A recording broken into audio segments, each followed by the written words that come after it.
Hi everybody, it's Molly Ann Fairley from the School of Psychic Studies, and I'm here to talk to you about the new moon in Gemini, which will take place on the 22nd of May, which is a Thursday evening. But because I want to do some intentions with you and some forward forecasting and making things happen, I want to do it on the Monday evening, which is the 25th of May.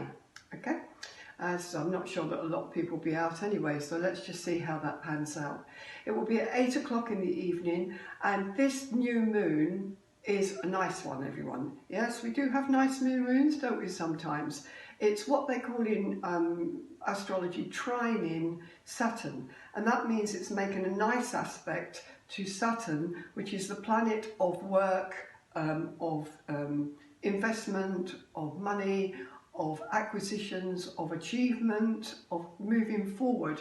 Now, Saturn gets a bad press, normally speaking. People don't like it. They think, oh God, a lot of Saturn in my life, in my chart.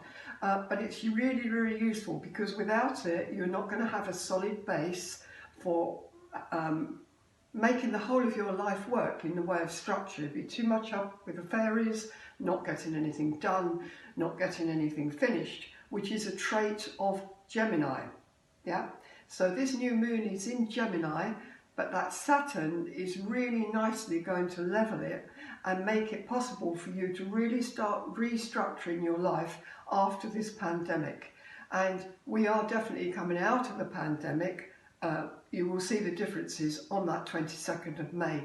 You'll see energies lift, and you will see things starting to move forward. So, don't you want to be part of that? Yes? You will need a yellow candle if you want more money, prosperity, abundance, loads. Yeah? A green candle if you want conversationally to be able to talk to people more easily, harmony in your speech, because Gemini is all about communication. Yeah? Right. Okay, I think I've told you everything we need to know, and I will look forward to seeing you on 25th of May at 8 p.m. Get your intentions ready. What do you want to have happen? What do you want to let go of? Who do you want to overcome? What resentments do you need to let go of? Let's have it all ready, and then we clear it all out and then set you up for the month of June. Okay, so it's Molly from the School of Psychic Studies, and I'll see you Monday 25th.